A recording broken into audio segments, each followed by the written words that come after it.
السلام علیکم ورحمۃ اللہ وبرکاتہ۔ تو آپ سب سامعین کیسے ہیں؟ انشاءاللہ خیریت اور عافیت سے ہوں گے۔ میں بھی الحمدللہ ٹھیک ہوں۔ تھوڑا فون میں گڑبڑ ہو گئی تھی، اس وجہ سے ویڈیو نہیں ڈال پا رہی تھی، تو اس کے لیے معذرت چاہتی ہوں۔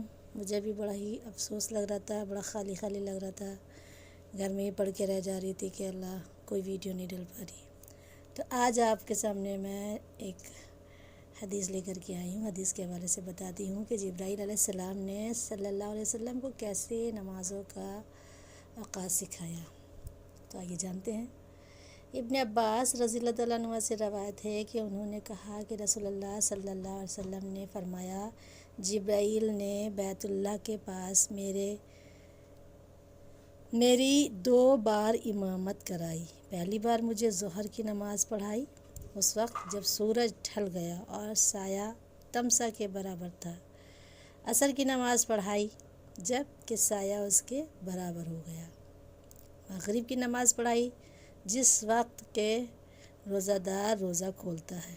عشاء کی نماز پڑھائی جب کہ شفق غائب ہو گئی، اور فجر کی نماز پڑھائی جب کہ روزہ دار پر کھانا پینا حرام ہو جاتا ہے۔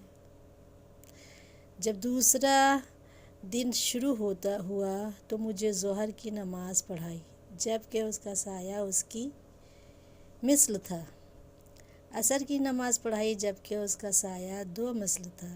مغرب کی نماز پڑھائی جب کہ روزہ دار روزہ کھولتا ہے، اور عشاء کی نماز پڑھائی جب کہ رات کا تہائی حصہ گزر گیا، اور مجھے فجر کی نماز پڑھائی اور خوب سفیدی کی یعنی ذرا روشنی ہو گئی۔ پھر جبرائیل علیہ السلام نے میری طرف متوجہ ہوئے اور کہا، اے محمد صلی اللہ علیہ وسلم، آپ سے پہلے سے انبیاء کی یہی اوقات ہیں، اور نماز کے اوقات ان 2 وقتوں کے مابین ہیں، یعنی کہ جو نماز کا وقت ہے صحیح وہ ان 2 وقتوں کے بیچ کا ہے۔ یہ انبیاء علیہ السلام بھی ایسے ہی نماز اسی وقت پہ پڑھا کرتے تھے۔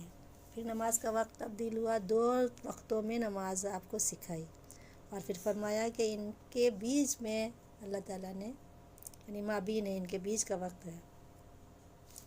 تو کس طریقے سے نماز سکھائی گئی اور کس طریقے سے وقت ہمیں ملا اور ہم تک پہنچا، ہمیں یہ معلوم ہی نہیں ہے کہ ہمیں کتنی دقتوں اور دشواریوں تک کہ ہمارا دین مکمل ہوا اور ہم تک پہنچا، اور نماز کیسے وقت پر مقرر ہوئی۔ نہیں تو ہم تو ہر وقت نماز پڑھتے رہتے پچھلی امتوں کے طریقے، لیکن اللہ تیرا شکر احسان ہے، تو نے ہمیں اپنے نبی کی امت میں شامل کیا۔